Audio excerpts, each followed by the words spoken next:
The Nigeria Police Force is to undergo massive reforms in the aftermath of the EndSARS protests. These reforms are part of the legislative agenda of the National Assembly and strategic response to end the culture of impunity in the police force. A look at the highlights of the plan being worked out by the National Assembly, the federal government and other stakeholders shows that the minimum requirement for police enlistment will be the ordinary national diplomat, that's OND. All new entrants into the police, either as constable or at the cadet level, will undergo compulsory psychology and mental tests. The Police Service Commission will be mandated to raise an independent committee to review the conduct of individual officers and any of the units, departments, and tactical squads of the police. Now, joining me to discuss this is Managing Editor, the Avalon Daily, Ayodele Adio. Good morning. Thank you for joining us on TVC Breakfast. Good morning. Thank you for having me. I'm certain you have been following developments with regards to the massive reforms that the legislature is talking about. It's working in tandem with the executive to ensure that there is a shift from what we know before to something different, and also ensure that what happened after the hashtag EndSARS protest does not reoccur. And then they came up with a long list of things, pointers that they will be working on. I wonder if for you, this in itself, all of this that have been mentioned, because we'll be looking at it one after the other, but let's begin with a critical overview of all of the pointers that they have mentioned, because this is not our first attempt at trying to reform the police. But when you look at all of this mentioned critically, is this a step in the right direction? Are we on track with reforming the police massively? I mean, it's been long overdue. Reforming the police is an imperative. There's no running away from that. It needs to happen, and it needs to happen fast. Unfortunately, every democratically elected president since 1999 has had a document on police reforms on his table and has refused to implement it, whether it's Obasanjo. Refused? Yes, whether it's General Obasanjo, whether it's Yar'Adua, whether it's Goodluck Jonathan. And in fact, President Buhari had one on his desk last year in 2019 and didn't act on it. So you've had a situation where people have played lip service with reforms of the Nigeria police and have played second fiddle to their needs and concerns. And it has had adverse effect on the larger society, because we've had a police force that lacks the capacity to enforce peace and that lacks the wherewithal to enforce community policing.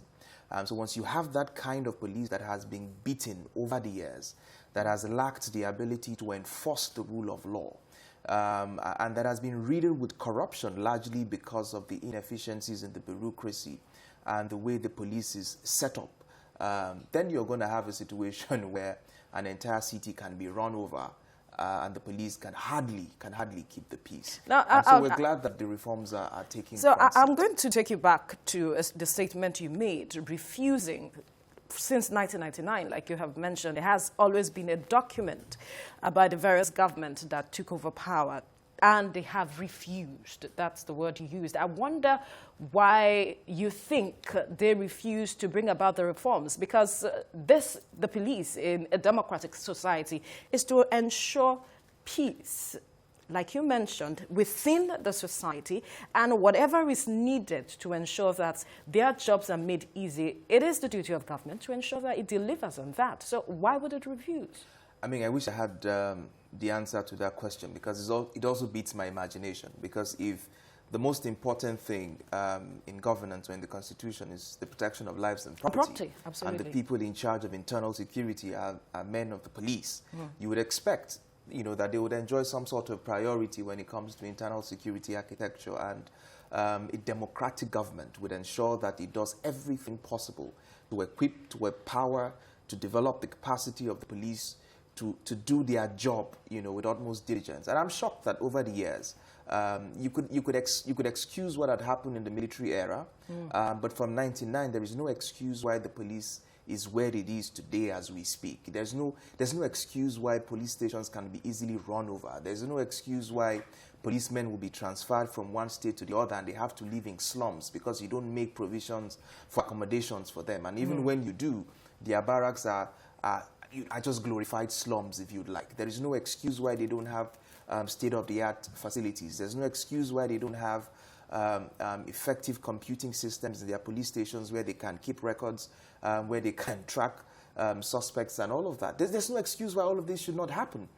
So you wonder why a democratic elected government since 1999 have not done all it could to ensure that we have a strong, competent and law-abiding police force. And it's a shame that we have to wait until there's a crisis in our hands before we can start talking about police reforms. And I do hope that it does not just end in policy conversations, and because we're still in the heat of the moment and all of that. I hope that the lawmakers will do their jobs to ensure that they at least provide the legislative framework, that gives the police the opportunity to build something significant. And then we can be rest assured that, okay, the only thing that will be left out will be the enforcement or the implementation of some of these reforms, which will lie squarely in the purview of the executive arm of government. All right, let's take a closer look at some of the highlights of these reforms being put together by the legislature now. One of it is that to make all entrants into the police, either as constable or cadet level, undergo compulsory psychological and mental test. Now, what's your reaction to this? Because these are some of the things that a lot of persons called for while they were protesting for against the police brutality, that some of these policemen have to be psychologically examined. I mean, there's no... I don't have a problem with psychologically examining anybody. Even corporate organizations do some sort of medical examination before they employ people into their organization. So, I mean, there's no problem with psychological examinations. But are you just going to examine them right when they're about to enter the police? Or you're going to also examine them after they go through that humiliating police college where they have to be treated as though they were Boy Scouts in a neighborhood, where their foods are poorly cooked, where they are sleeping, where they sleep is in terrible conditions, where their curriculum is almost rooted in antiquity. Are you going to now evaluate them after going through that horrendous training program? I'll be glad if you could do that, to also test their mental evaluation after putting them through that rigorous process that I think also impacts on how they relate with citizens when they leave these police colleges. Because most of them feel cheated, most of them feel hard done by, most of them do not get the best of conditions in these police colleges, and that also affects them. And so would you also evaluate them when you post them to various states and various communities where they have to buy their own uniforms, buy their own boots? That's it, because all of these things are budgeted for in the Constitution. So it's not just about evaluating them before they get in, because in truth, the state also puts a lot of pressure on these men, on these officers, that also needs cross-examination at some point to understand that if these men always have to put their lives on the line to defend the lives and properties of Nigerians, and they are treated like scumbags, you can't even provide the basic minimum for a police officer to the point that he has to buy his own boots, then you are also culpable. So you also have to ask yourself the question, after going through my own training and going through my own posting, maybe we should also test, evaluate the mental health of that police officer to ensure that we have not even done damage to that police officer. Interesting. All right. Another issue here is one of the major issues that even pushed for the hashtag #EndSARS was that a lot of persons were asking for justice, to people who had faced issues of police brutality. And right now, what the legislator is putting forward is strengthening the Police Service Commission to exercise stringent control on erring police officers or men to curb a high rate of brutality. Now, I wonder what framework you'd want to see them adopt to ensure that they can achieve this. I mean, for this to happen, you need a whole lot of not just reforms in the entire criminal justice system, but you need a situation where, first of all, you don't have enough men in the Nigerian police. So, how many of them are going to be policing the police in the first place? So you also have a problem in your hands because you don't have enough resources in terms of human resources in the Nigerian police to now have a group of men supervising another group of men. So I think that the most important thing that even needs to happen in the Nigeria police, which is not even on the table yet, is how we can decentralize the police. The moment you're able to decentralize the police, wherein the governor of Lagos State does not have to run to Abuja when there's a security crisis in his state, and he has some level of control over the security apparatus in Lagos, where you recruit people from Isolo, from Ilasamaja, from K2, where they have families, where they have friends in Lagos State. Now, what happens automatically is that, one, they understand the terrain better, but secondly, they also have a responsibility to their immediate community because they are also from that community. So if you brutalize somebody from K2 and you're from K2, we know your grandmother's house, would have to ask questions. Why her grandson or why their son is abusing the law to treat other people's families in this way, and you'll be called to order. So it's not just putting rules on the table. It's a holistic system wherein there is societal pressure on the policemen to do their jobs responsibly. Perhaps this is why a lot of persons say, with the way the structure is for the police force, the reforms we are seeking may not be achieved if we continue to run this kind of structure. Exactly, that's the point. So if we continue to run this centralized command structure, you're going to have a problem enforcing supervision. You're going to have a problem recruiting police officers who understand the terrain, who are also empathetic to the terrain in itself. So I mean, I looked at this crisis that happened in Lagos, and my heart bled, largely because you had the governor who you could see that could not really do much on his own. You always had to wait for the IG of police to say, okay, we're going to deploy a tactical unit to Lagos, which means they have to travel 12, 15 hours, you know, in their trucks to and move that from time Abuja frame, to a lot Lagos, could have gone now. and a lot could have happened. So you don't have the ability to deploy officers to gather. So if a police officer is coming in from Abuja, for instance, to quell a crisis in Lagos, where does he know that he's going to? What does he understand about the crisis? You're just dropping him from Abuja to go and solve a problem in Lagos. That in itself is a problem. So if you had police officers who understood the local peculiarities, who had gathered local intelligence, who are entrenched in their communities, they are better equipped to be able to deal with crisis than police officers that you send on emergency that have to travel 645 kilometers from Abuja to come and solve a problem in Lagos. So we need to really address the structure of the police. I know that the IG, you know, did a clever idea by encouraging some sort of community policing, recruiting people in some states so that they can be deployed back to those states. It's a clever idea, and it might over 9,000 of them. Yeah, over 9,000 of them, and so I it mean, might help. that in itself, is that number in itself enough? If we have to look at it, I tell you something. You know, during elections, you hear that the Inspector General of Police is deploying 30,000 policemen yes, to Edo State to secure to a particular state. Now, the reality is that is the amount of policemen you need to police one state,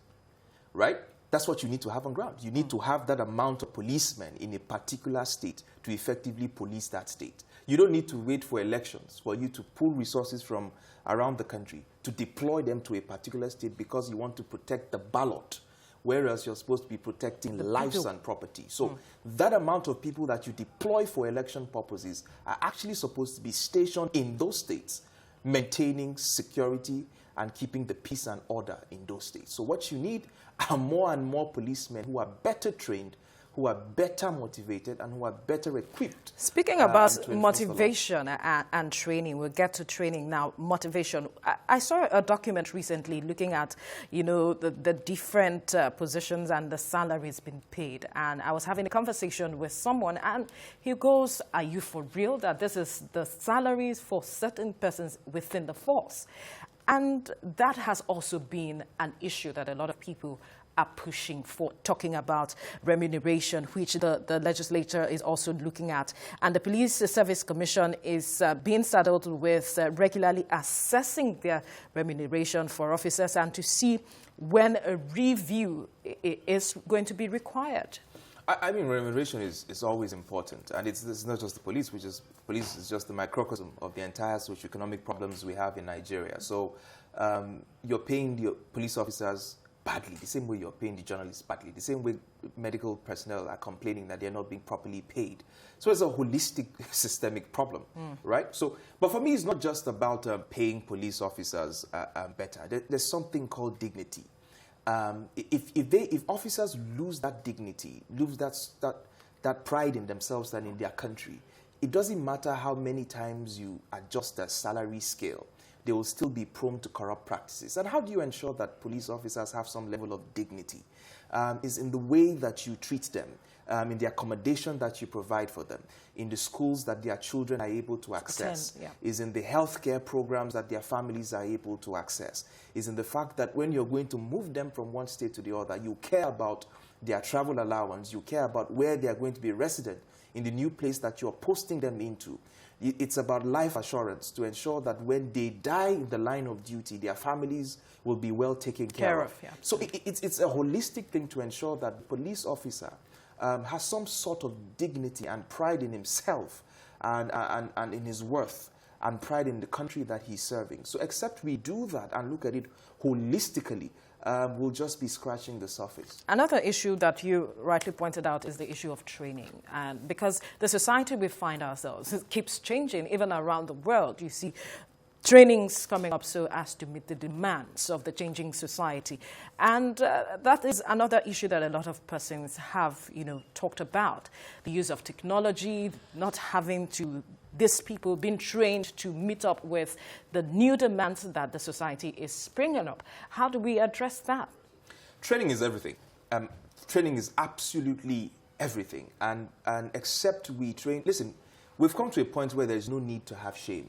There was a time that the British government hired a senior police officer from the United States of America to head their police in Britain.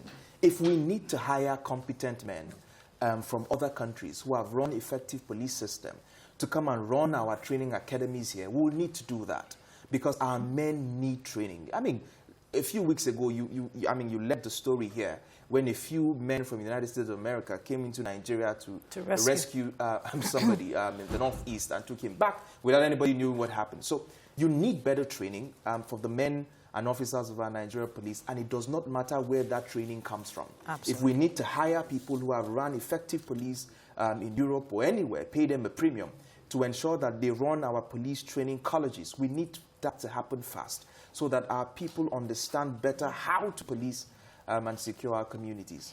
All right, we can only hope for the best, that the massive reforms that have been promised by the legislature working and hand in hand with the executive will be that which we seek for the society. Thank you, Managing Editor, the Avalon Daily, Ayodele Adio, for your time on the program. Thank you for having me.